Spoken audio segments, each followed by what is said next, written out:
Alright, just got done taking my annual shower, you know, like any good gamer. Although it's kinda weird that I came from the left side of the screen, because based on the continuity of my videos, that's where my front door is supposed to be. Huh, speaking of front door, who could that be at this hour? Wait, hold on. A large package down there? Yeah, I knew that already, but perhaps outside there is... Oh, hold on! Shadow of the Erdtree is finally here! Let's go!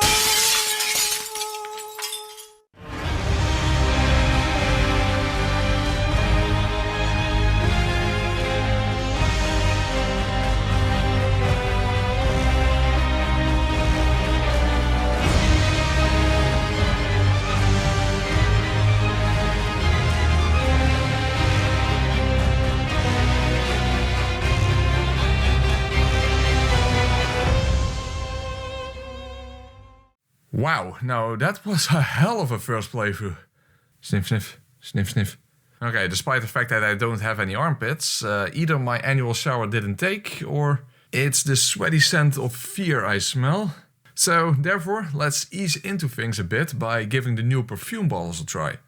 Certainly a very unique design for a melee weapon, although it can be hard to tell exactly how far they reach. Then again, for these weapons it's ironically appropriate when they whiff, I guess. However, I heard there is a completely OP Ash of War called Rolling Sparks that perhaps smells a little too fishy. Or better said, it allows you to unleash the pure omnipotence of the utmost offensive and overwhelmingly obnoxious odor of oblivion itself. Yeah, I sense the arriving aroma of an incoming patch of sorts. Regardless, we're not going to use any trickery of the fragrant trickery variety anyway, because keep in mind that in order to get ready for future challenge runs, we will actually need to preserve at the very least a hint of sweat as we perfumigate our way through this massive onslaught of challenging new encounters. Well, some of them are new at least. And therefore, dousing everything with massive OP-ness is not the way to go, and is also not what my audience wants. Well, but in turn, let's hope that the endgame is not going to hold our nose to the grindstone. In fact, I may have a heart of gold, but I even let them take that away from me. Jeez. Alright, time to get started. We are in New Game Plus, level 200, 30 degrees in my apartment, so that's nice. And I mean in real temperature, not that Fahrenheit nonsense. But hey, the new dancer outfit is even hotter. But of course the hottest thing of all is the very first perfume that we can acquire, the Fire Spark bottle. Pure fire damage and pure dexterity scaling. Two-handing means wielding two bottles at the same time. You can even use it to block with a glass bottle. Smart. In fact, you can even guard counter with them. However, there is no riposte animation. And speaking of dual wielding, you could technically use two variations at once. Although I never actually found a good use for this, as it would seem to be only beneficial for building up status effects. And well, despite how sparkly these things are, ironically they don't shine when it comes to building up their two status effects, the first of which at the very least can be increased by leveling Arcane, namely the Fetid Fart Spray fragrance of the Deadly Poison perfume.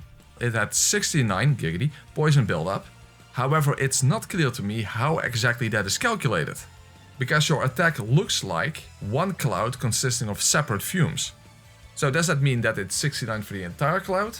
Or is it 69 perfume? However, you can nearly instantly poison anything using the weapon art.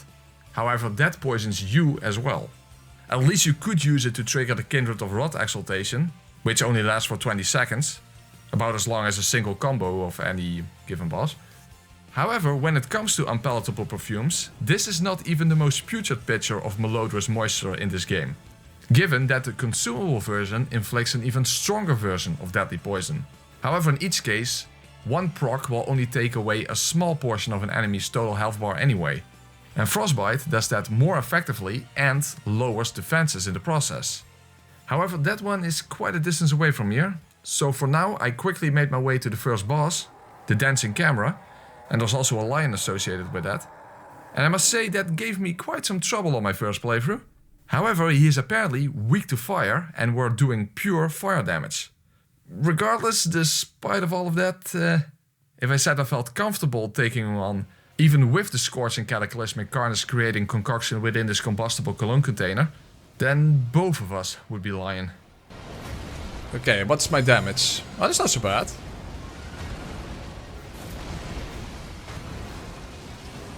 Oh, whoa. Ah, fuck, whoa. Oh, that's actually quite good. Well, he is quite weak to fire. I mean, of course, we don't know how accurate Vexor is.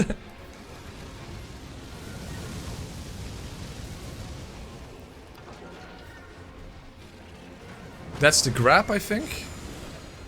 Also, there is something about this boss that makes him able to heal. I think if he grabs you, then for some reason if you use a flask it will heal the boss as well. Or it's something like that. There's some sort of mechanic going on there.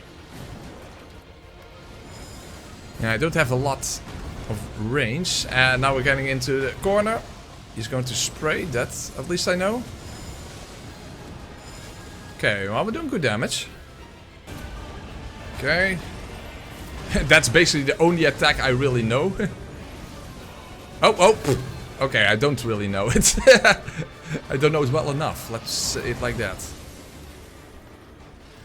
Oh, fuck, Alicious, he has a lot of reach. Holy fuck, I'm frostbitten.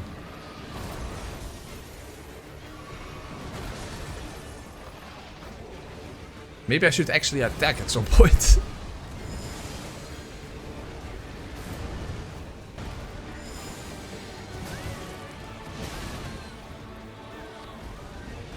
Oh, fuck that. Yeah, okay. Again, heal punishes are everywhere in this DLC, so better get used to it. But pure fire damage is definitely pretty effective against this guy. Of course, not against Rellana, because she's standing in water, and that increases her fire defense.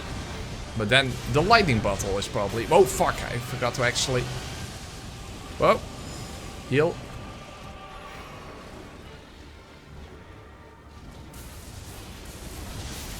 Did he switch from lightning to lightning? Oh no, he's wind. Oh no, he's frost.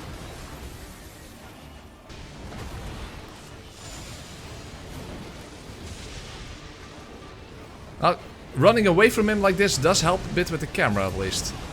Headbutt and then twice, yeah. As I said, that's basically the only attack I know. Alright. Well, that went better than expected, to be honest. Oh, at low HP you can switch rapidly. Yeah, you see, I have no understanding of these bosses yet, so... But that actually went much better than I thought it would. Alright.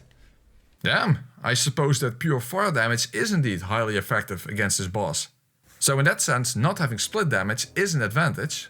However, there's also a lightning version. And, well, I know that there is a way to get there from here, but... Crapalicious, this map is confusing. So I kind of forgot how to actually get there. Yeah. So we had to take the very long way around, which didn't really matter because we had to go there anyway for the chilling perfume. First we had to make our way past the ancient dragon man. Whoever came up with that name, probably the same one who came up with the name for Rellana's sister, deserves a massive raise if you ask me, because that is creativity of the peak variety. And after that we went through the peak of the jagged variety into the red flower area, I guess. Basically like the cerulean coast, but not cerulean and not a coastline. Which looks beautiful, by the way. And I don't mean to raise a stink, but one of the criticisms I have of this DLC is that once the magic of the gorgeous world design wears off, you really notice how empty and frankly kind of wasted all of this space really is. Especially when they threw in reused bosses from the main game. So these were aspects I did expect, but hoped not to encounter in a DLC. Anyway, inside this little dungeon we can acquire the freezing fresh fragrance of the peppermint perfume. And although this area looks confusing at first, since you need to find a key and then backtrack towards a chest, it is pretty easy to find the alluring aroma of this Antarctic aftershave, as long as you follow your nose and... Fuckalicious! Well, that really is like taking a dump in eau de toilette. Anyway, frost perfume. Pretty terrible for actually building up frost, since the intelligence scaling only increases the magic damage. So in that sense it tends to be more useful for enemies that are resistant to fire and lightning. But hey, maybe we can find a way to at least sometimes get the benefit of frostbite. However, water at room temperature can be a benefit as well when using the lightning perfume.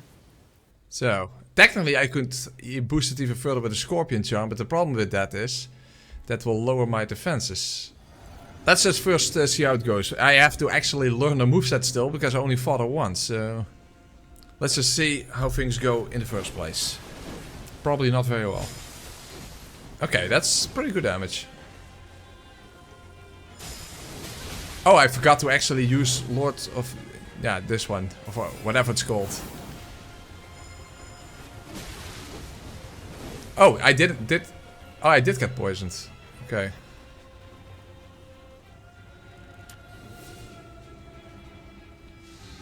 Oh wait, I'm wasting all the time it's active. Because it's only active for like 20 seconds or so. I never actually used those exaltation things.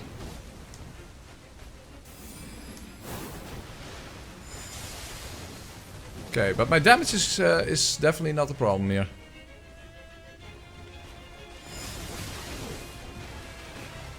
Okay. Well, a first phase moveset is definitely easier to deal with.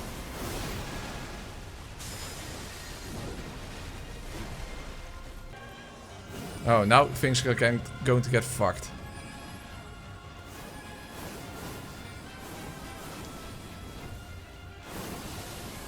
Now I have absolutely no idea when I can attack.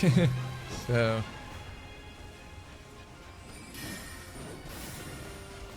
after this one, I think. Oh, I could have, but I didn't hit her. Whoa, whoa, whoa, whoa, whoa, holy fuck, delicious. Holy fuck me up the fucker. Move away and heal, heal, heal. Okay. I'm crawling. Why am I crawling? Perfume may go on your skin, but I shouldn't be crawling in my skin. Because then your wounds won't heal.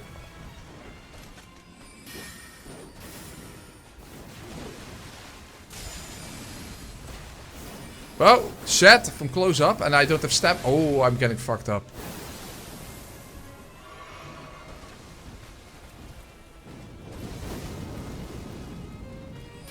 I'm kind of gambling now with attack opportunities. Oh. Shit, delicious. I have no idea when to attack. Fuck, delicious. Okay. Fortunately, this one is actually easy to avoid. But I should have been closer, because now I don't even get... Bloodhound Step didn't help me out there. At least not with that timing. I think for the most part, when her swords are to the side, then she's at the end of a combo. You see? She tends to end with her swords to the side.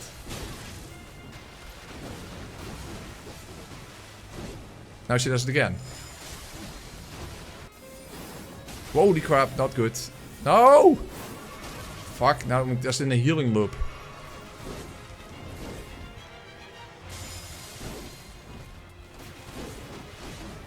Whoa. Okay, see? The swords to the side, that means I could have attacked.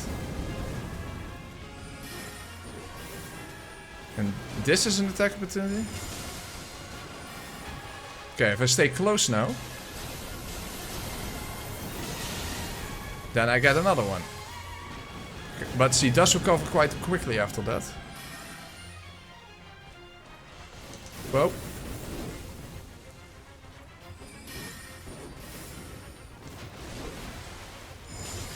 See, after that lunge forward. Oh, fuck, that. She also has. Oh, oh.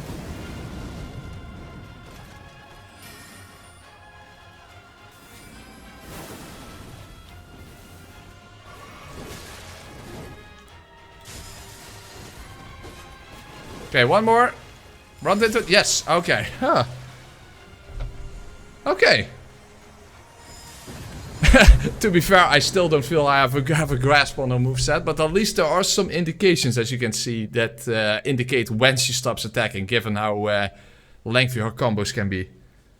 So, swords to the side is basically an indication that she's at the end of a combo, and when she shoots those projectiles at you and she lunges along with them, she doesn't immediately follow up, so that's also an attack opportunity. And of course, doing the moon, if you just jump 3 times, she does recover quickly, but then you have another opportunity. Alright then, although I can't exactly say that that constituted absolute aromatic annihilation, but still, I was pleasantly surprised that the first 2 bosses have been first try victories so far. I definitely did not expect that on only my second run. But of course, the vapors of victory wouldn't linger for that long, because now we had to deal with... Okay, come on. It's a rhinoceros that turns into a hedgehog, and Miyazaki wants to convince us that it's a hippopotamus.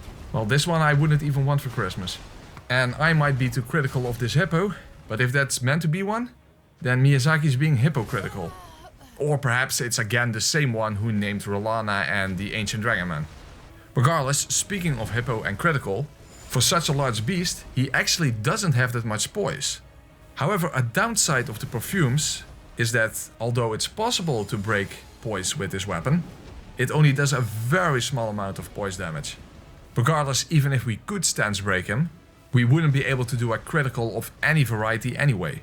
Moreover, because of the water, I would have been better off using lightning in this fight.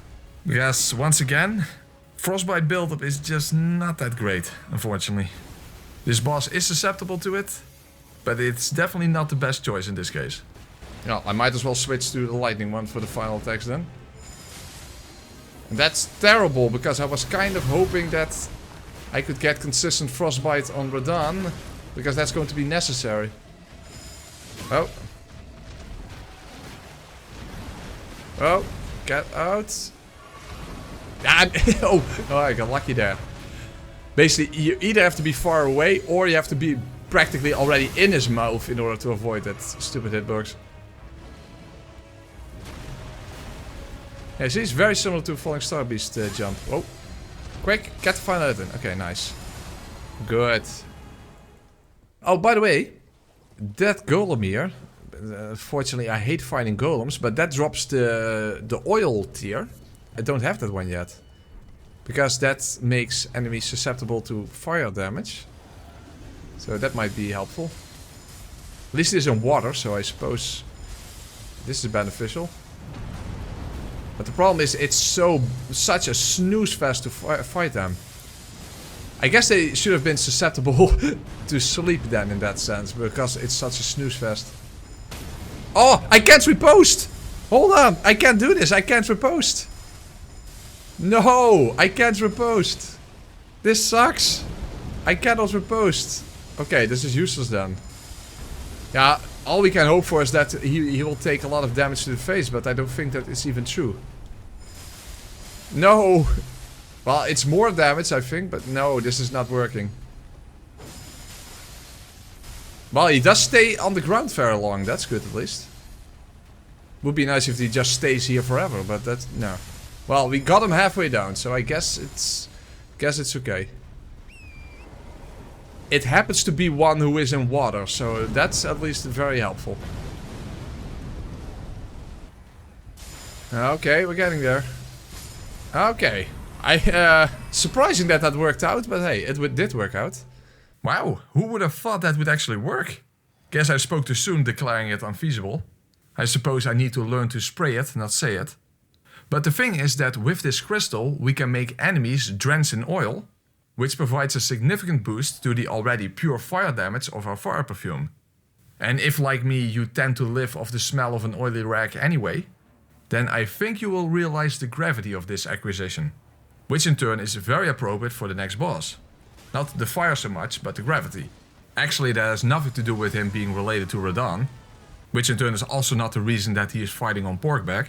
No, the actual lore behind this is that he obtained his understanding of gravity from the famous quantum physicist Niels Bohr. Yeah, you don't get that kind of information from Vadi, now do you?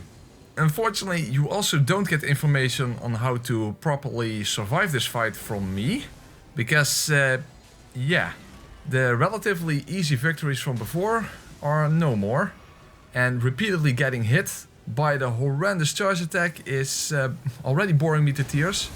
But at least the oil tier was adding some extra damage, although it was kind of hard to tell exactly how much and how often. based on the obscure visuals. Regardless, despite the fact that we're not using the rolling sparks SFR, there is another SFR that can help us with rolling. Namely the alternative method using Quickstep. Damn it, I'm running out of FP using Quickstep so many times. Yeah, I'm out of FP. Shit. Okay, so much for Quickstep. But the Quickstep was definitely helping me out a lot.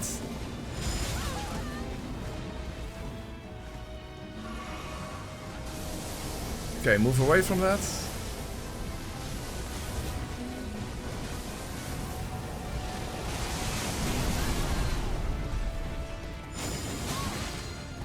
No, heal, heal, heal, heal, heal.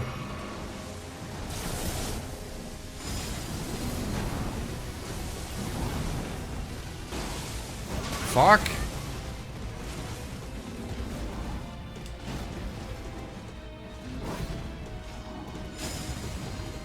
Almost there. Oh, heal, heal, heal, heal, heal, heal, heal, heal.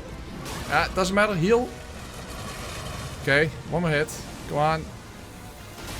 No! I just need one more hit.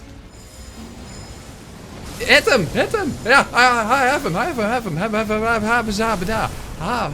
have him. What the...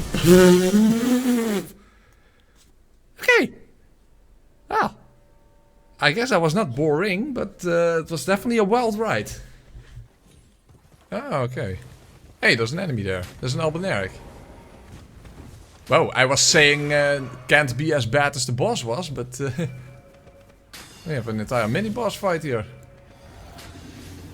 I'm a fucking pincushion or that hippopotamus basically in the second phase. Oh.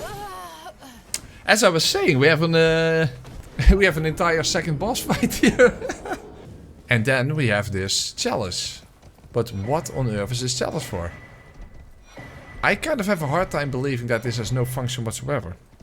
It is like a lord vessel, yeah, but... So, when I heard you had Messmer's kindling, I suspected that it would be here, but it's not here. Or maybe it's simply a mystery that no one has uncovered yet. I mean, it's possible. Yeah, I suppose that both the difficulty and the confusion are ramping up. So I think it's about time for me to wake up and smell the roses.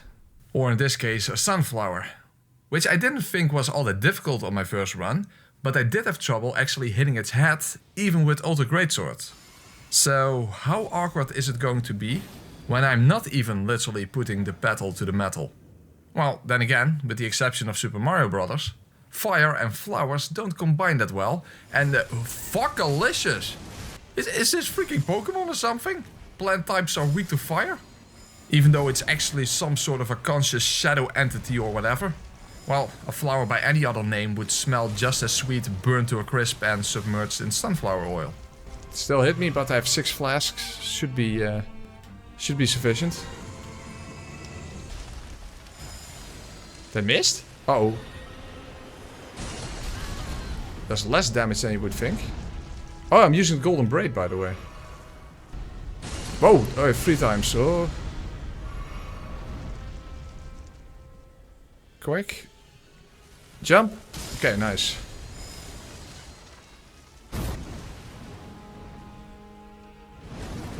Okay. Yeah.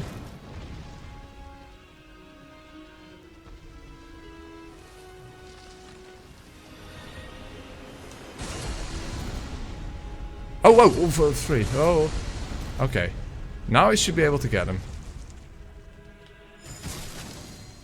Wow, fire damage really destroys this boss.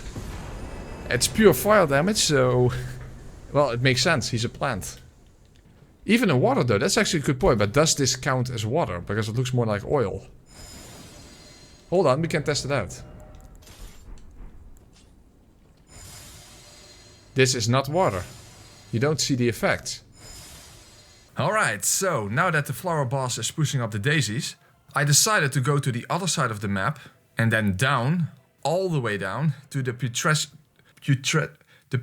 I cannot pronounce that word. Does anyone have any alternatives? Horseman of Cost. Perfect.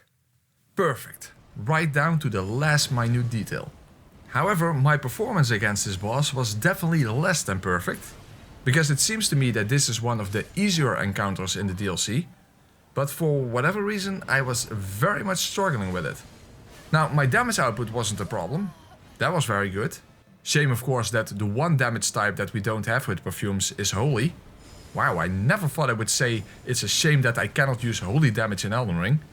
Oh, on a side note, I didn't check Vextra Life, but I wouldn't have been surprised if they claimed that the final boss was immune to Perfumes or something.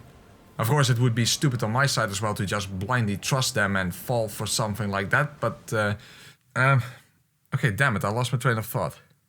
Oh wait, here it is. But the thing is, I also forgot what I was talking about. Oh yeah, damage types. So you might think that lightning would be effective because of the water. But just like with the sunflower, this does not count as water. Oh, and the boss's fire is also not fire, at least not in the conventional sense. You know, in principle I have absolutely nothing against this boss, or the previous two, but I do have to say that I think that character-wise, Gaius and this knight are kind of a complete waste. Because I much rather had Saint Trina herself as a boss. Or at the very least make the knight fighting for her sleep-related, not Ghost Flame. And instead of a complete nobody like Gaius, why not make the Glowmite Queen one of the bosses in the DLC? And add some Melina-related stuff, since she is the most wasted character in this game to begin with. Or why not have resurrected Godwyn at the end, in order to make everything come full circle. Heck, even a reborn Queen Marika as a secret final boss. I mean, how awesome would that be as the true final fight of this game? Queen Marika the Eternal. Also conceptually great with her Radahn side being the final boss of the main game. Just seemed like a better choice to me at least. I don't know, maybe they imbibed too much nectar at From Software's headquarters. Who knows? Then again, instead of waving my finger in disapproval, I should head towards the Finger Runes in order to complete the quest of the Mother of Fingers. Now, most people in the chat thought I had to go all the way around from the Cerulean coast. But as soon as someone claimed that there was a shortcut by going down the giant dragon instead, I simply had to knuckle down, even though in the end it would technically take more time than going the long way.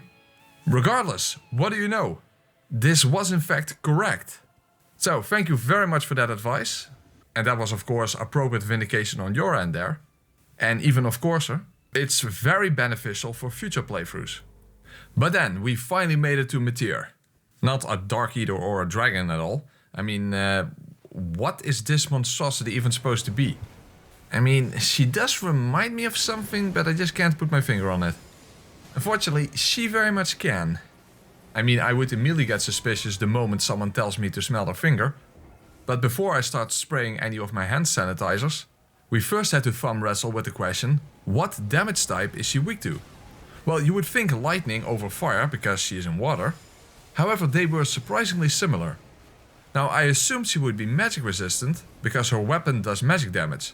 Although I now learned that the weapon art does holy. Come on, From Software, now things are really getting out of hand. But the thing is that magic seemed to do the most damage. Moreover, perhaps, by using the Endure weapon art, we could attack often enough to inflict frostbite. But of course, face tanking everything is a bit on the nose. Very risky strategy since you still take damage in the process. So this was bound to turn into quite a nail-biter.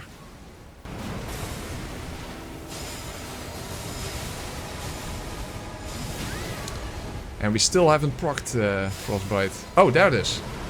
Yeah, we finally got... We finally managed to proc frostbite. I have no idea what to do here.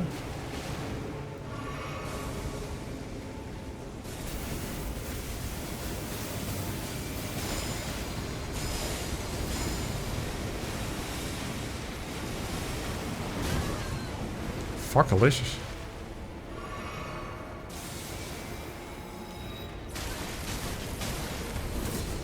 Well, Endure at least can you help you heal. Can prevent you getting stun locked. Oh, whoa, whoa, whoa, whoa. Yeah, this is fucked. What the hell is happening? Oh, now we have to hello?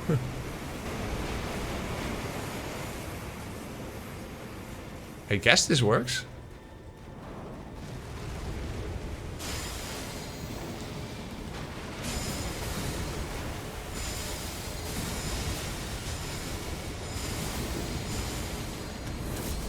Oh. Oh, now it comes down. Okay.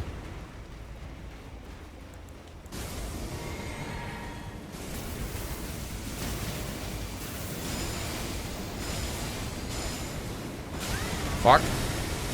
Heal. Whoa, heal. Oh, I'm exploding. Heal, heal, heal, heal, heal. Oh, endure and then heal. See, that works. Endure was not such a bad idea.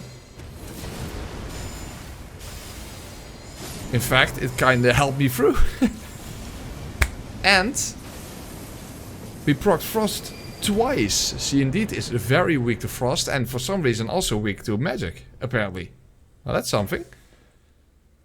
Endure definitely helped me out. I was thinking, oh, I should actually have switched to Quickstep, but Endure helped me out quite a bit.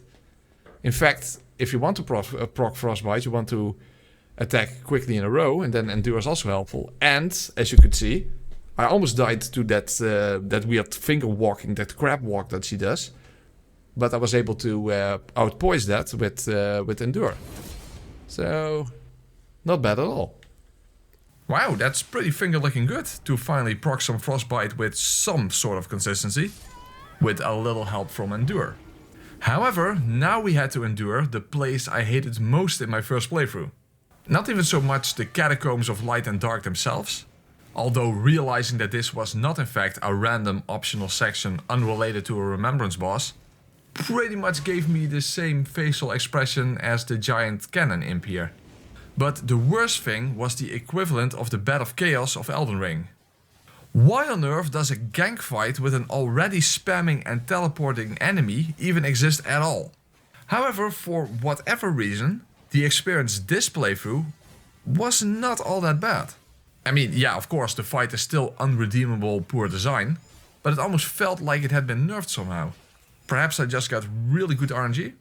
Regardless, under other circumstances where you cannot take damage, or where you can hardly deal any damage at all, I suspect that this will still be the purest form of horror.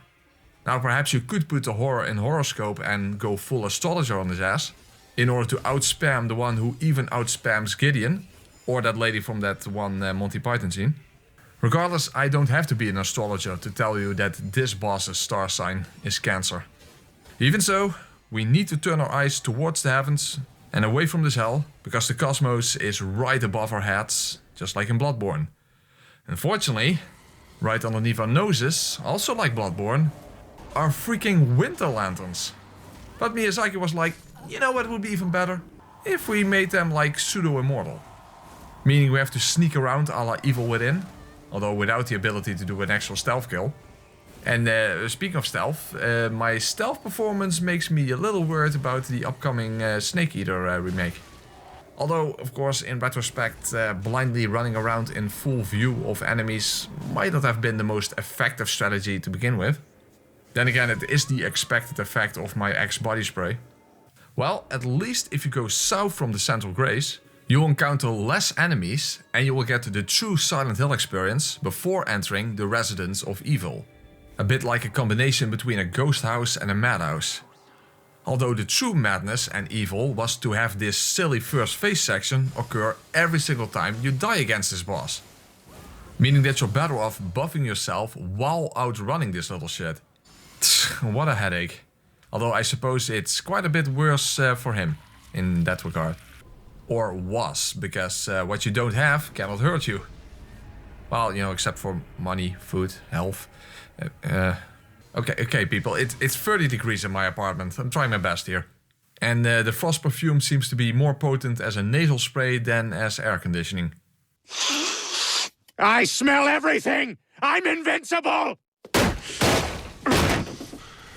I'm probably gonna be a little down until I use the spray again. But yeah, the thing is that heat can really drive me insane. Very much so. Although to be fair, on my first run, this was probably my favorite encounter, as it felt more like an old school Dark Souls boss. Like it could have existed in Dark Souls 3.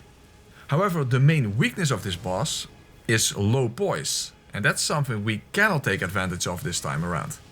In turn, the benefit, I guess, is that we actually get to experience his full moveset. Oh fuck. Wow, I got lucky that the delay literally saved me.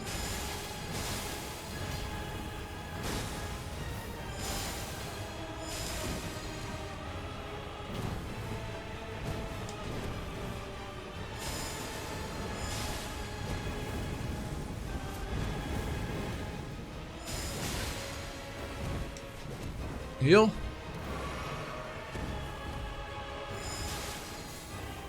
Oh, I still get hit by it. Okay, quick to heal. Final flash, by the way.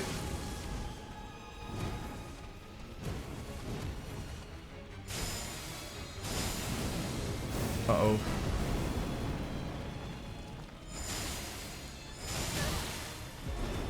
Quick, kill him. No, I missed! I missed! Yeah!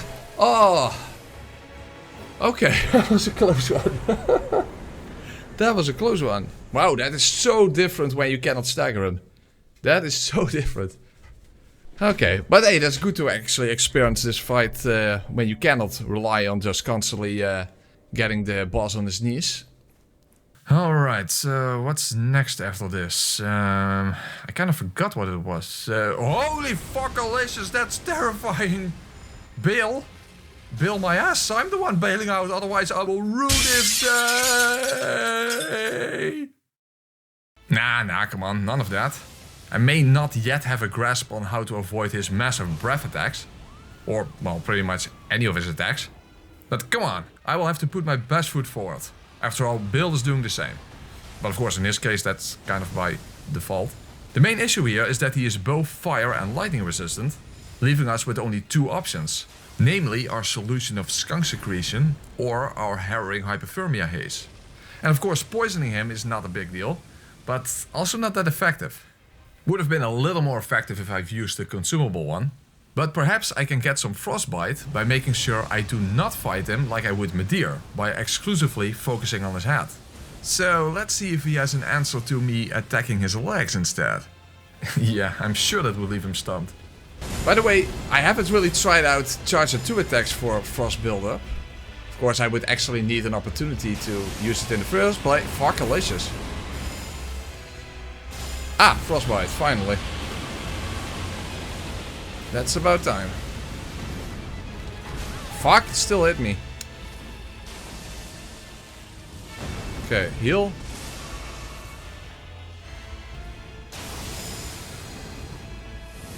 Oh, he does it again.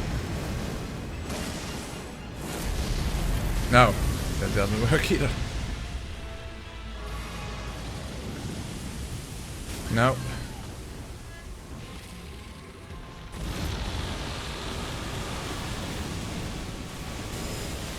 Oh! It kept going.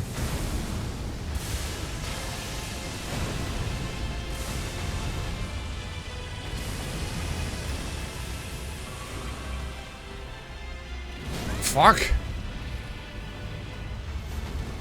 Okay, just heal. I have one more healing left.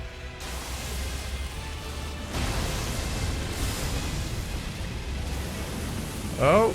Goes underneath him.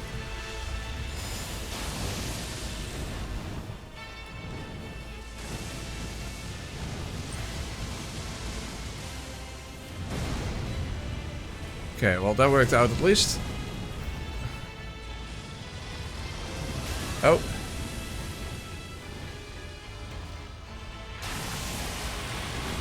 Wow, what the hell? Okay.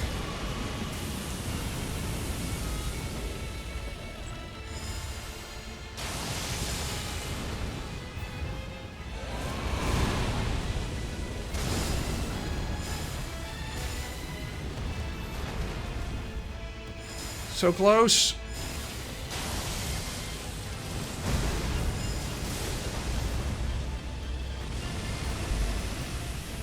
I can't see the stream chat anymore because my laptop went out, but I guess that's a good thing.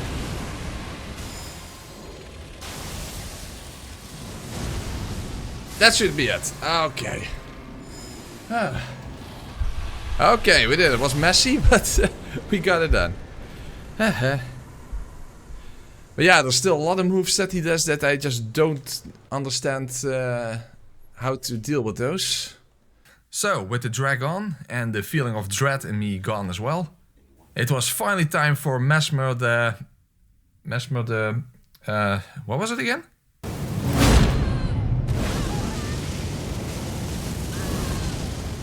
Yeah, that one. Messmer the impressively annoying spear guy. Well, the thing was that in my first run, I left Messmer for the final fight, not counting the actual final boss, of course. And that kind of led me to being able to tank my way through.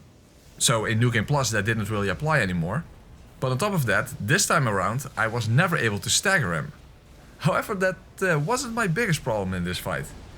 The real problem is that I was trying to understand his moveset and where the attack opportunities are, one of which changes when he changes phases, since in the second phase that specific combo is extended. However, I guess that the fumes were getting to my head, because not only was I constantly making the same mistake again and again, I was even making that mistake as I was explaining that mistake and how I was constantly making it. Yeah, that's even more nauseating than anything the game can throw at you and anything I can throw at the game in this particular run. Namely, overcoming yourself, which is the truest challenge of all. Oh, fuck! Damn it, that was really dumb. I knew that was going to happen and... that's such a waste.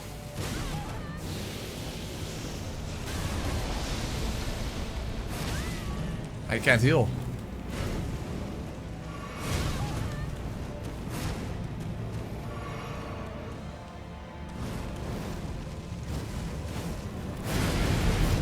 Ah, you're right. I just dodged into it. That got the job done. Delay.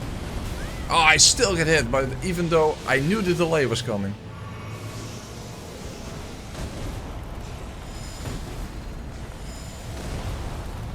It worked out, but even though it was risky. Shit. Also that worked out even though there was luck.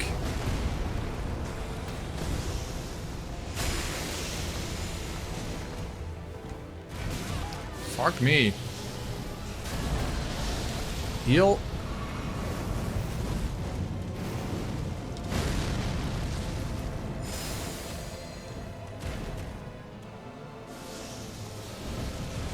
Uh-oh.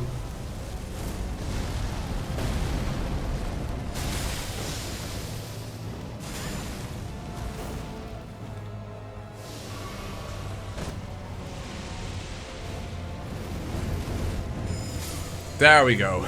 That was a lot better. America. Okay. A curse upon thee. Yeah, maybe doing a level 1 run soon is not a bad idea, because again, that forces you to do to actually learn the movesets. All right then. So now we head off into an absolutely gorgeous area. Oh wait, it's not here yet. Okay, so now we head off in what? Oh yeah, it's over here. So here we son of a bitch. Okay, now then we enter this absolutely gorgeous looking area. Once more, there's some beautiful world design in this DLC. But it's also kind of a kick in the nostrils when it doesn't really contain anything meaningful. But hey, let's hope that it's not an even bigger kick in the nuts to actually traverse this area. This isn't right. Wait, this isn't right either. Nope. Negative.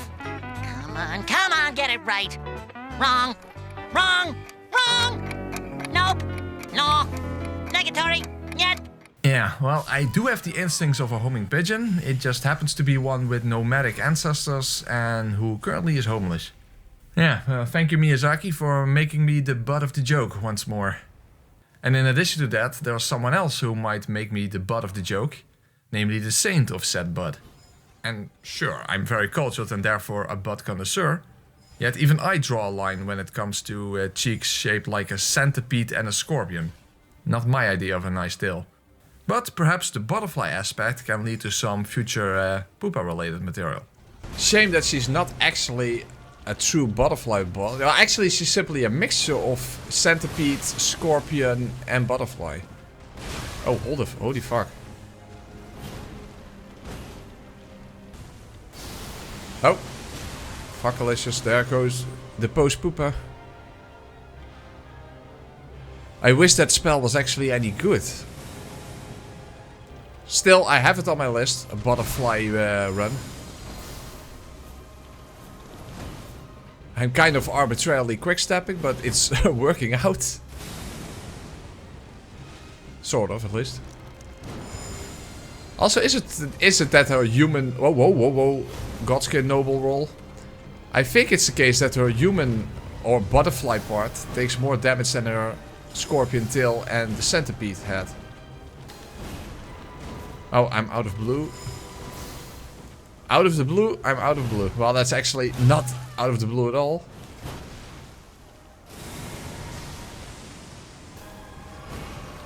Oh. That missed me? Okay. Fair enough.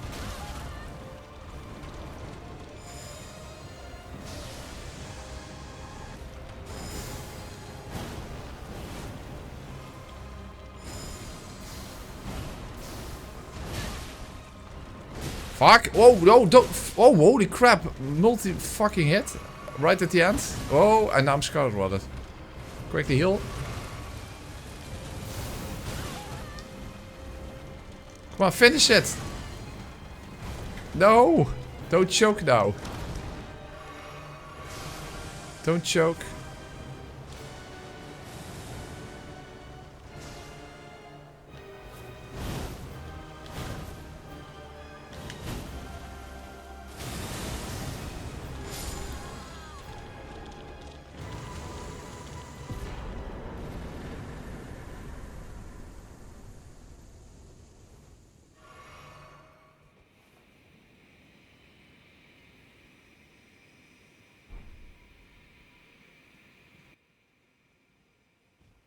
Well, now we're nearing the end of the game.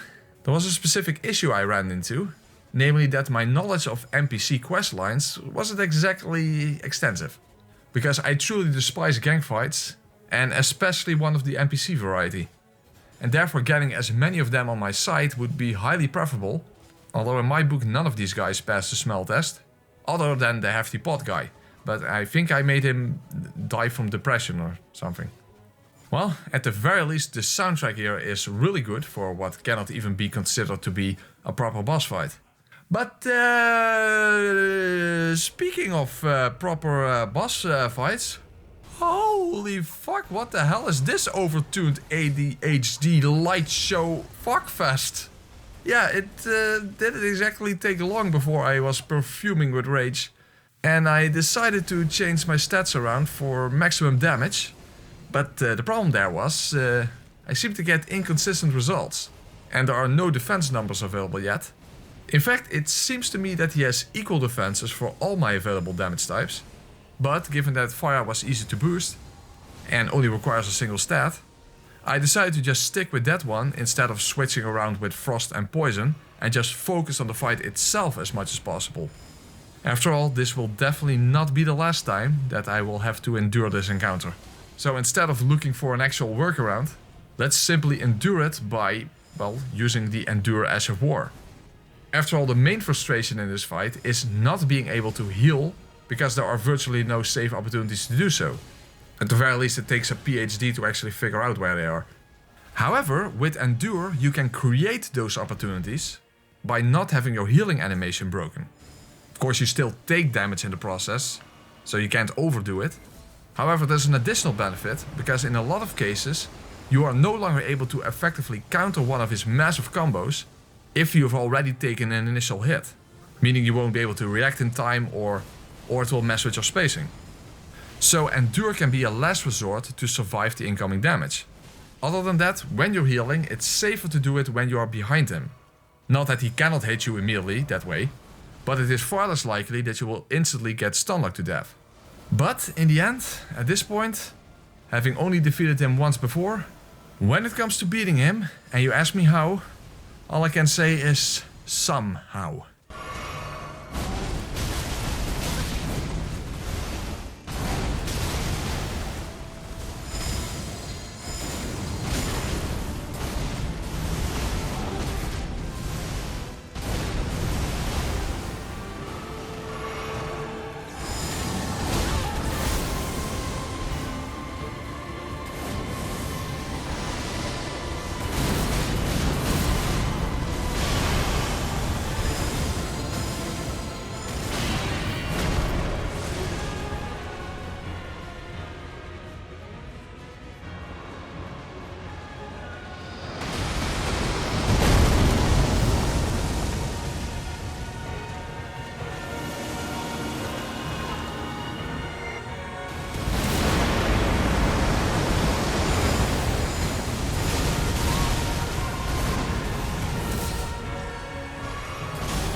Wow, and after all of that, you know what still really, really stinks? That I actually still don't have any real understanding of his moveset. Sniff, sniff, sniff, sniff. And that is sniff as in crying. For all the future challenge runs where I will have to endure this again and again. So, to both you guys watching, and Radahn and Miquella, smell you later.